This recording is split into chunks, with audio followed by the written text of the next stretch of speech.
महावीर के साधना सूत्रों में आज 12वें और अंतिम तप पर बात करनी। अंतिम तप को महावीर ने कहा है कायोत्सर्ग। शरीर का छूट जाना। मृत्यु में तो सभी का शरीर छूट जाता है। शरीर तो छूट जाता है मृत्यु में, लेकिन मन की आकांक्षा शरीर को पकड़ रखने की नहीं छूटती। इसलिए जिसे हम मृत्यु कहते हैं वो वास्तविक मृत्यु नहीं है, केवल नए जन्म का सूत्रपात है।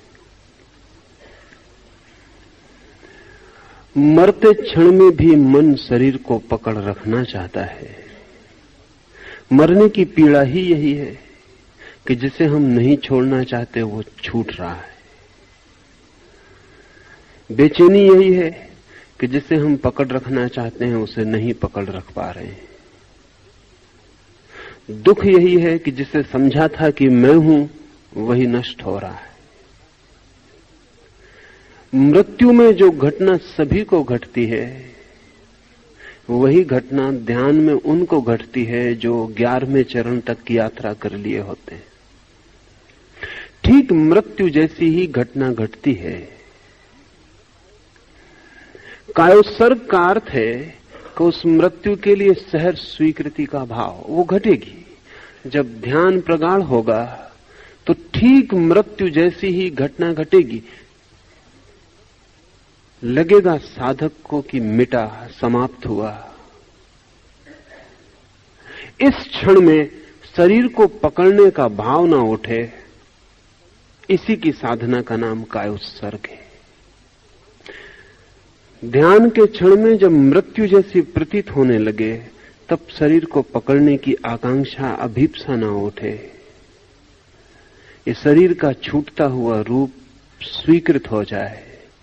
सहर्ष शांति से, अहोभाव से ये शरीर को विदा देने की क्षमता आ जाए, उस तप का नाम कायोत्सर्ग है। मृत्यु और ध्यान की समानता को समझ लेना जरूरी है, तभी कायोत्सर्ग समझ में आएगा। मृत्यु में यही होता है कि शरीर आपका चुक गया, अब और जीने और काम करने में असमर्थ हुआ, तो आपकी चेतना शरीर को छोड़कर हटती है, अपने स्रोत में सिकुड़ती है। लेकिन चेतना सिकुड़ती है स्रोत में, फिर भी चित्त पकड़े रखना चाहता है। जैसे किनारा कोई आपके हाथ से खिसका जाता हो, जैसे नाव कोई आपसे दूर हटी जाती हो। शरीर को हम जोर से पकड़ रखना चाहते हैं और शरीर व्यर्थ हो गया, चुक गया, तो तनाव पैदा होता है। जो जा रहा है उसे रोकने की कोशिश से तनाव पैदा होता है।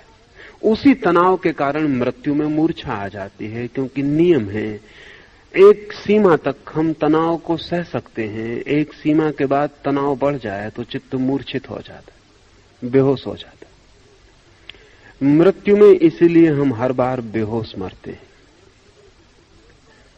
और इसलिए अनेक बार मर जाने के बाद भी हमें याद नहीं रहता कि हम पीछे भी मर चुके हैं, और इसलिए हर जन्म नया जन्म मालूम होता है। कोई जन्म नया जन्म नहीं, सभी जन्मों के पीछे मौत की घटना छिपी, लेकिन हम इतने बेहोश हो गए होते हैं कि हमारी स्मृति में उसका कोई निशान नहीं छूट जाता। और यही कारण है कि हमें पिछले जन्म की स्मृति भी नहीं रह जाती, क्योंकि मृत्यु की घटना में हम इतने बेहोश हो जाते हैं, वही बेहोशी की परत हमारे पिछले जन्म की स्मृतियों को हमसे अलग कर देती, एक दीवार खड़ी हो जाती, हमें कुछ भी याद नहीं रह जाता। फिर हम वही शुरू कर देते हैं जो हम बार बार शुरू कर चुके हैं। ध्यान में भी यही घटना घटती है, लेकिन शरीर के चुक जाने के कारण नहीं, मन की आकांक्षा के चुक जाने के कारण जो फर्क होता है। शरीर तो अभी भी ठीक है, लेकिन मन की शरीर को पकड़ने की जो वासना है वो चुक गई। अब कोई मन पकड़ने का ना रहा। तो शरीर और चेतना अलग हो जाते हैं, बीच का सेतु टूट जाता है। जोड़ने वाला हिस्सा है मन, आकांक्षा, वासना, वो टूट जाती। जैसे कोई सेतु गिर जाए और नदी के दोनों किनारे अलग हो जाएं, ऐसे ही ध्यान में विचार और वासना के गिरते ही चेतना अलग और शरीर अलग हो जाता है। उस क्षण तत्काल हमें लगता है कि मृत्यु घटित हो रही है, और साधक का मन होता है वापस लौट चलूं, ये तो मौत आ गई। और अगर साधक वापस लौट जाए तो 12वां चरण घटित नहीं हो पाता। अगर साधक वापस लौट जाए तो ध्यान भी अपनी पूरी परिणति पर नहीं पहुंच पाता। अगर साधक वापस लौट जाए भयभीत होकर इस 12वें चरण से, तो सारी साधना व्यर्थ हो जाती है। इसलिए महावीर ने ध्यान के बाद कायोत्सर्ग को अंतिम तप कहा है। जब ये सेतु टूटे तो इसे खड़े हुए देखते रहना कि सेतु टूट रहा, और जब शरीर और चेतना अलग हो जाएं ध्यान में तो भयभीत ना होना, अभय से साक्षी बने रहना। एक क्षण की ही बात है, एक क्षण ही अगर कोई ठहर गया कायोत्सर्ग में तो फिर तो कोई भय नहीं रह जाता, फिर तो मृत्यु भी नहीं रह जाती। जैसे ही शरीर और चेतना एक क्षण को भी अलग होकर दिखाई पड़ गए, उसी दिन से मृत्यु का सारा भय समाप्त हो गया। क्योंकि अब आप जानते हैं आप शरीर नहीं है, आप कोई और हैं, और जो आप हैं शरीर नष्ट हो जाए तो भी वो नष्ट नहीं होता है। ये प्रतीति, ये अमृत का अनुभव, ये मृत्यु के जो अतीत है उस जगत में प्रवेश कायोत्सर्ग के बिना नहीं होता है। लेकिन परंपरा कायोत्सर्ग का कुछ और ही अर्थ करती रही। परंपरा अर्थ कर रही है कि काया पर दुख आए, पीड़ाएं आए तो उन्हें सहज भाव से सहना, कोई सताए तो उसे सहज भाव से सहना, बीमारी आए तो उसे सहज भाव से सहना, कष्ट आए, कर्मों के फल आए तो उन्हें सहज भाव से सहना। ये कायोत्सर्ग का अर्थ नहीं है, क्योंकि ये तो काय क्लेश में ही समाविष्ट हो जाता है, ये तो वाह तप है। अगर यही कायोत्सर्ग का अर्थ है तो महावीर पुनरुक्ति कर रहे हैं, क्योंकि काय क्लेश में, वाह तप में इसकी बात हो गई है। महावीर जैसे व्यक्ति पुनरुक्ति नहीं करते, वे कुछ कहते हैं तभी जब कुछ कहना चाहते हैं, अकारण नहीं कहते। कायोत्सर्ग का यह अर्थ नहीं है। कायोत्सर्ग का तो अर्थ है काया को चढ़ा देने की तैयारी, काया को छोड़ देने की तैयारी, काया से दूर हो जाने की तैयारी, काया से भिन्न हूं ऐसा जान लेने की तैयारी, काया मरती हो तो भी देखता रहूंगा ऐसी जान लेने की तैयारी। बुद्ध अपने भिक्षुओं को मरघट पर भेजते थे कि वे मरघट पर रहें और लोगों की लाशों को देखें, जलते, गड़ाए जाते, पक्षियों द्वारा चीरे फाड़े जाते, मिट्टी में मिल जाते। भिक्षु बुद्ध से पूछते कि ये किस लिए, तो बुद्ध कहते ताकि तुम जान सको कि काया में क्या क्या घटित हो सकता है, और जो जो एक की काया में घटित होता है वही वही तुम्हारी काया में भी घटित होगा। इसे देख के तुम तैयार हो सको, मृत्यु को देखकर तुम तैयार हो सको कि मृत्यु घटित होगी। लेकिन कोई भिक्षु कहता कि अभी तो मृत्यु को देर है, मैं युवा हूं, तो बुद्ध कहते मैं उस मृत्यु की बात नहीं करता, मैं तो उस मृत्यु की तैयारी करवा रहा हूं जो ध्यान में घटित होती है। ध्यान महामृत्यु है, मृत्यु ही नहीं महामृत्यु, क्योंकि ध्यान में अगर मृत्यु घटित हो जाती तो फिर कोई जन्म नहीं होता। साधारण मृत्यु के बाद जन्म की श्रृंखला जारी रहती है, ध्यान की मृत्यु के बाद जन्म की श्रृंखला नहीं रहती। इसलिए महावीर इसे कायोत्सर्ग कहते हैं। काया का सदा के लिए बिछुड़ना हो जाता है, फिर दोबारा काया नहीं है, फिर दोबारा काया में लौटना नहीं है, फिर शरीर में पुनरागमन नहीं है, फिर संसार में वापसी नहीं है। कायोत्सर्ग पॉइंट ऑफ नो रिटर्न है, उसके बाद लौटना नहीं है।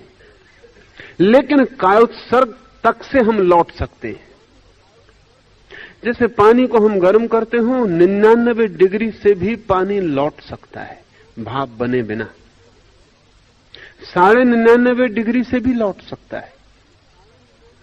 100 डिग्री के पहले जरा सा फासला रह जाए तो पानी वापस लौट सकता है। गर्मी खो जाएगी, थोड़ी देर में पानी फिर ठंडा हो जाएगा। ध्यान से भी वापस लौटा जा सकता है जब तक कि कायोत्सर्ग घटित न हो जाए। आपने एक शब्द सुना होगा, भ्रष्ट योगी, पर कभी ख्याल न किया होगा कि भ्रष्ट योगी का क्या अर्थ होता है। शायद आप सोचते होंगे कि कोई भ्रष्ट काम करता है ऐसा योगी। भ्रष्ट योगी का अर्थ होता है जो कायोत्सर्ग के पहले ध्यान से वापस लौट आया। ध्यान तक चला गया, लेकिन ध्यान के बाद जो मौत की घबराहट पकड़ी तो वापस लौट आया, फिर उसका जन्म होगा। इसे भ्रष्ट योगी कहेंगे। भ्रष्ट योगी का अर्थ यह है कि 99 डिग्री तक पहुंचकर जो वापस लौट आया। 100 डिग्री तक पहुंच जाता तो भाप बन जाता, तो रूपांतरण हो जाता, तो नया जीवन शुरू हो जाता, तो नई यात्रा प्रारंभ हो जाती। ध्यान 99 डिग्री तक ले जाता है। 100वीं डिग्री पर तो आखिरी छलांग पूरी करनी पड़ती है, वो है शरीर को उत्सर्ग कर देने की छलांग। लेकिन हम अपनी तरफ से समझें, जहां हम खड़े हैं वहां शरीर मालूम पड़ता है मेरा है। ऐसा भी नहीं, सच में तो ऐसा मालूम पड़ता है कि मैं शरीर हूं। हमें कभी कोई एहसास नहीं होता कि शरीर से अलग भी हमारा कोई होना है। शरीर ही मैं हूं। तो शरीर पर पीड़ा आती है तो मुझ पर पीड़ा आती है, शरीर को भूख लगती है तो मुझे भूख लगती है, शरीर को थकान होती है तो मैं थक जाता हूं। शरीर और मेरे बीच एक तादात्म्य है, एक आइडेंटिटी है। हम जुड़े, संयुक्त हैं। हम भूल ही गए हैं कि मैं शरीर से पृथक कुछ भी हूं। 1 इंच भर भी हमारे भीतर ऐसा कोई हिस्सा नहीं जिससे मैंने शरीर से अन्य जाना हो। इसलिए शरीर के सारे दुख हमारे दुख हो जाते हैं, शरीर के सारे संताप हमारे संताप हो जाते हैं। शरीर का जन्म हमारा जन्म बन जाता है, शरीर का बुढ़ापा हमारा बुढ़ापा बन जाता है, शरीर की मृत्यु हमारी मृत्यु बन जाती है। शरीर पर जो घटित होता है लगता है वो मुझ पर घटित हो रहा है। इससे बड़ी कोई भ्रांति नहीं हो सकती। लेकिन हम बाहर से ही देखने के आदी, शरीर से ही पहचानने के आदी।